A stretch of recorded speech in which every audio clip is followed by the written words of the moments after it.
आज का हमारा विषय है अवतारवाद कि क्या परमात्मा अवतार ले सकता है या नहीं। अवतार का मतलब क्या होता है? अवतार से अभिप्राय यह है कि जहाँ पर कोई वस्तु आए वहाँ पर वो वस्तु पहले न हो। जैसे यहाँ पर किसी का अवतार हुआ तो इसका मतलब ये है कि वो वस्तु यहाँ पर पहले नहीं थी। तो क्या परमात्मा अवतार लेता है? सबसे पहले आप विचार करके देखिए कि हम मानते हैं कि परमात्मा सर्वत्र है, परमात्मा कण कण में हर जगह विद्यमान है। तो जब परमात्मा ने अवतार लिया, जब हम ऐसी बात कहते हैं तो इसका अभिप्राय यह है कि पहले यहाँ परमात्मा नहीं था। तो पहले ही यहाँ गलत सिद्ध हो जाता है कि परमात्मा अवतार नहीं लेता। दूसरी बात हम आपके सामने रखेंगे कि परमात्मा अवतार कैसे ले सकता है।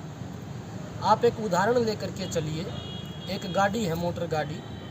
वो गाड़ी 100 किलोमीटर प्रति घंटा की स्पीड से चल सकती है, ये उसकी मैक्सिमम स्पीड है। आप उस गाड़ी को चाहे आप चलाओ, मैं चलाऊं, कोई अन्य व्यक्ति, कोई कितना ही ताकतवर क्यों ना हो, चाहे वो मोदी हो, ट्रंप हो, कोई भी व्यक्ति हो, वो 100 किलोमीटर की गति से अधिक नहीं चल सकती। इसी प्रकार जो ये मानव का शरीर है, इसकी कुछ सीमाएं हैं, ये सीमित है।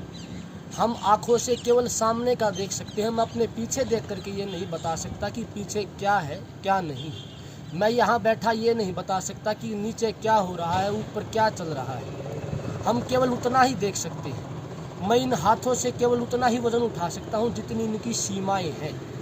तो जब परमात्मा इस शरीर के अंदर आएंगे, आपकी बात बड़ी कर दी जाती है। वैसे तो परमात्मा आते नहीं हैं, अवतार लेते नहीं हैं, लेकिन आपकी बात को बड़ी करके ये मान लिया जाए कि परमात्मा ने अवतार लिया। राम के रूप में, कृष्ण, हनुमान इत्यादि के रूप में अगर परमात्मा ने अवतार लिया तो निश्चित सी बात है वो इन शरीर की सीमाओं में बंध गई।